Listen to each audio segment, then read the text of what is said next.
Quick introduction. My name's Kiana Wheeler. I've been doing anti-racism work for about 20 years. And I say that to say that when we say it's all still, it's a learning journey, nobody's arrived.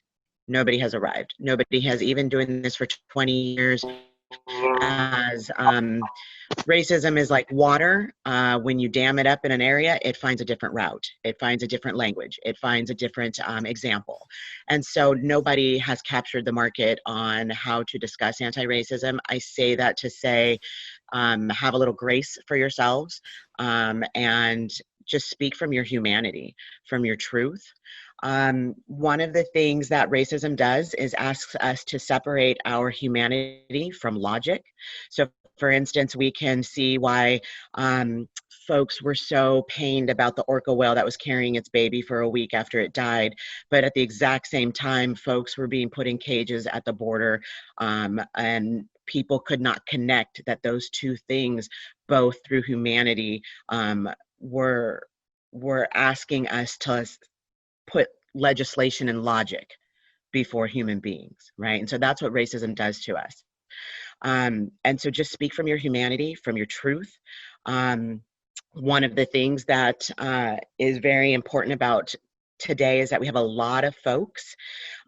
We have about an hour, after an hour and a half or something like that, after introductions, after framing. And that goes really, really fast if you've never been on a panel about race. That goes really, really fast. We have about 6 questions. And the way that we are asking for it to work is that not everybody's going to be able to answer the questions, right?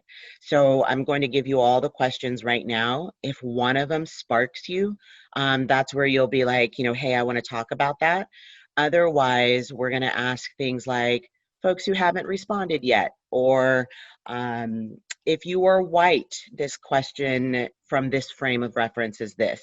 If you are a person of color, it is from this frame of reference. If you are Black and Indigenous, it is from this frame of reference. And we'll call those directly out. I also want to just name a bit. We're going to ask you to say your name before you respond, and it can just be your first name. And then we're going to ask you to say your race. And that's because that gives us frame of reference for how you've engaged with systems historically, as well as currently. And it helps us understand the frame of reference that the conversation is coming from. I just want to give a quick note about race. A lot of people will say things like, I'm human race. That is your biology. Okay, that is your humanity, your biology. Other folks will say, what's your nationality? The nationality that you go by is the place that you call home.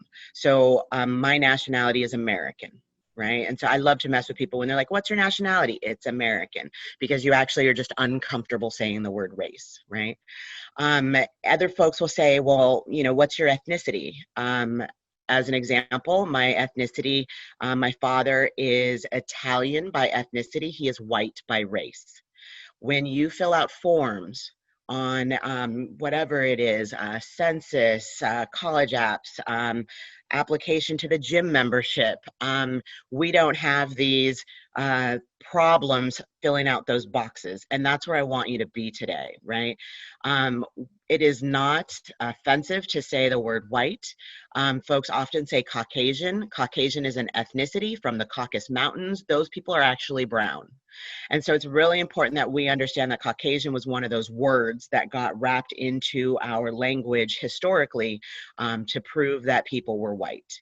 And back then, Caucasus Mountains, they're so light-skinned that they were white. They're Armenian and Turkish and things like that. Today, we wouldn't call them white. And so it's important that even understanding race is a construct that was created for political purpose helps us get used to saying white, Black, Asian, Indigenous, Latinx. It helps us to, Latinx would be the gender neutral term for Latino or Latina. What I want you to also do is, if you are white, stay in that lane of white. If you are a person of color in this country, Whiteness has dictated what person of color means. And so whiteness has dictated that even though Asian diaspora has like 35 different ethnicities in it, that it has become one monolith, right? So if you are Asian and you would like to say I'm Asian by race and Korean by ethnicity, or Vietnamese by ethnicity, do so. Also, if you are of a Hispanic or Latinx background, feel free to name that ethnicity as well. And the reason I say that is folks who are Latinx, who are Asian, who are indigenous, don't go up to each other and say, hey, are you Asian? Right? That is a white framing term. People who are Asian or Latinx go up to each other and say, are you, let's go with Latinx, are you Guatemalan? Are you Honduran? Are you Mexican, right? Race for Asian and Latinx is a white political frame in order to identify where funding, it's a capitalist frame, to identify where funding goes and how people are treated and they're valued. So I just want you to get a bit, you might feel uncomfortable in this moment, but I just want you to get a bit comfortable with saying white, because that actually pushes against this convoluted ideas of what race is. You are modeling for others in this moment. And I need you to model even if it's uncomfortable. It's the only thing I'm asking you to fall directly within. The rest of this, we will parcel out as we have conversations. Before I ask for questions, I just want to give you all of the questions. If anything really sparks, and I can say each question twice, if anything really sparks, feel free. The first question we are going to allow the most responses from. I'm going to ask you all to keep it down to at least 90 seconds. I want you all to recognize what we call spilling as a facilitator, and our job in rooms is to hold the spill and bring it back. Spilling would be like if you get into opinions and off topic, or I've often watched people try to convince themselves or something while talking it out loud to other people. It is harmful. If you're spilling, I will lovingly say something to the effect of, and going back to the question, you know, just to bring it back. But the questions, I want to give them to you. What was your main takeaway from the video? We always start with something that is going to be bring folks in and have everybody like really invest. And we're going to take the most answers to that one. What was it that you took from the video? It was the most important takeaway from the video. And for the 90 seconds that folks speak, we're probably going to have maybe 7 or 8 folks respond to that one. And you can respond multiple times, not to that question, I'm sorry, to each question. But you can respond to that question. And then the next question is, it's one of my favorites. Ijeoma Olu notes that once you begin to see yourself, you cannot pretend anymore. Considering that we know our worlds are vastly different when we are in mixed company around race, yet we pretend, and we do this dance. What does it mean to not pretend anymore if you are white? What does it mean to not pretend anymore if you are Black and brown? So that'll be a 2-part question for that second one. Number 3, this is for both white folks and non-Black people of color. And right now that's brown folks. When I say Black and brown folks, that's brown folks in the middle of this racial hierarchy. This racial hierarchy has put Black folks on the bottom. Indigenous folks have been completely ignored and wiped away from the conversation. And then the brown folks in the middle who are mixed race, Asian, Latinx, Middle Eastern, multiracial, everything except Black or Indigenous. Part of what happens in our society as we grow up is we are taught, I'm considering myself, we also, even though I identify as Black because I'm mixed race, but we are asked to uphold what is white and normal and to get as far away from what is Black and what is Indigenous. And so this question sort of talks about that. So white folks, how do you practice solidarity with the Black people in your life? And what challenges do you face in this area? And what strategies do you use to overcome them?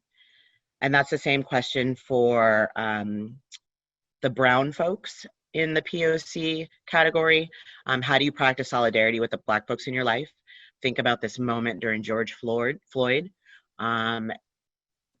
How do you practice solidarity, and what challenges do you face in the area of practicing solidarity, and how do you overcome those? What would solidarity from white folks look like to you? And what strategies do you use to cultivate more of that in your life? Oftentimes, as people of color, we forget our own agency to create more solidarity in our life. And this is a selective exercise. I don't work on it with every white person, but part of my commitment to myself is to make sure that I have allyship and solidarity in my life.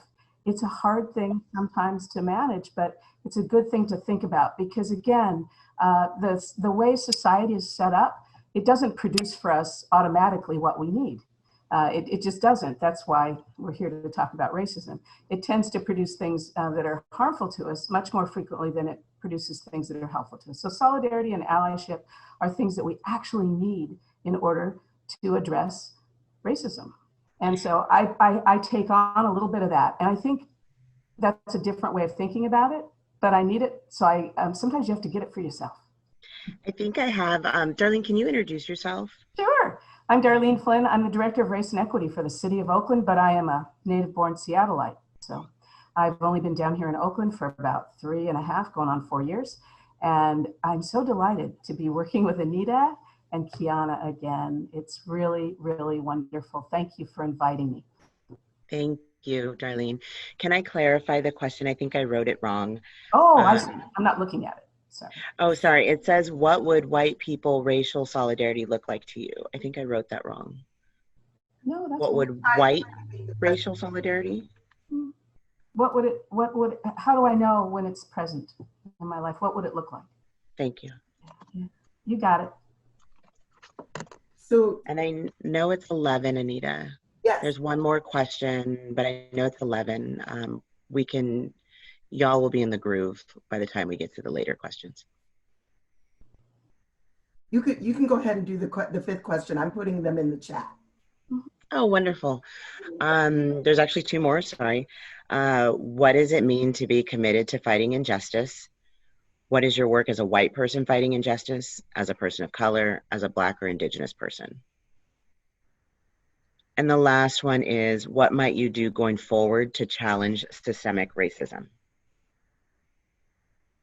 And so again, not everyone is going to answer all the questions. If there's one that really jumps at you, definitely raise your hand. And we will also ask for things such as folks who haven't spoken yet or whatnot. Can you give me that last question once again? Certainly, sorry. What might you do going forward to challenge systemic racism? We're going to leave on a action note. Check. Check 1.